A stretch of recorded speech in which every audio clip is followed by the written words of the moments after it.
কি করো? বন্ধুদের সঙ্গে। তুমি কি করো? বাসায় শুয়ে আছি। দুপুরে খাইছো? না, বন্ধুরা ফোন দিছে তাই আড্ডা দিতে চলে আসছি। কিছুক্ষণ পর দোকানে গিয়ে কিছু একটা খেয়ে নিবো। বাহ, তোমার তো দেখি দিন দিন সাহস বেড়েই যাচ্ছে। এখানে সাহস বাড়ার কি আছে? তোর সাহস দেখে আমি অবাক হইতেছি। তুই খাবার না খেয়ে আমার সাথে কথা বলতে আসছস, আমার বন্ধুরা ফোন দিচ্ছে, ঘ্যাং ঘ্যাং করে চলে আসছি। তুই কইরা বলতেছো কেন? না তো তোর কি এখন আমি আদর করব? তোর এখন হাতের কাছে পাইলে না, তোর হাড্ডি ভেঙে আমি লাকড়ি বানাইতাম। বুঝছি তোমার চেতার কারণটা আসলে কি, কিন্তু খাবারের জন্য এখন আবার বাসায় যাব? হ্যাঁ, প্রয়োজন হলে তাই জান। 40 মিনিট টাইম দিছি, খেয়ে মেসেজ দিবি।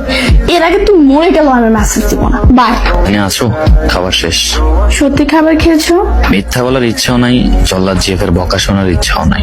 বদমাইশ একটা, যেটা বলার জন্য বিশেষ করে অপেক্ষা করতেছিলাম। বলো। তুমি তো খবর রাখো না। কলেজ থেকে চট্টগ্রাম ভ্রমণে যাওয়া হচ্ছে, এগুলোর খবর রাখো কিছু? আমি শুনেছি, শুভ বলেছে আমারে। সত্যি বলতে সেখানে যেতে প্রায় 3-4 হাজার টাকা খরচ হবে। আমার কাছে বর্তমানে কোনো টাকা নেই। আমি যেহেতু যাচ্ছি না, সেহেতু তোমাকেও যেতে দিচ্ছি না। টাকার চিন্তা তোমায় না করলেও হবে। তোমার বড়লোক জেফ আছে কি করতে শুনি, আর আমি তোমাকে ছাড়া ঘুরতে যাব, সেটা জীবনেও হবে না। আমার চোখে তুমি ছাড়া অন্য যে কোনো জিনিস অপছন্দের, আর যেখানে তোমার সুবাস সেখানে আমার ভালো লাগা। 27 তারিখ যাবে, রেডি থেকো। আর তোমার সাথে বিকেলে দেখা করব, আসলে ফুচকাও খাওয়াবো আর টাকা দিব, কেমন? লোভ দেখাচ্ছ? আরে আল্লাহ, তুমি আমার জামাই। এখন না হোক, কদিন পরে তো বানাবোই।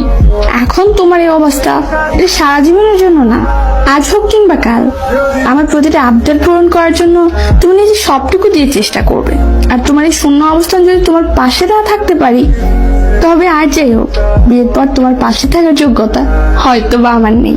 অনিশ্চিত ভবিষ্যৎ না জেনে যে মেয়েগুলো স্বার্থ ছাড়া পাশে থাকে, তারাই পাশে থাকার যোগ্য। তোমার প্রতি আমার আরো কয়েক গুণ ভালোবাসা।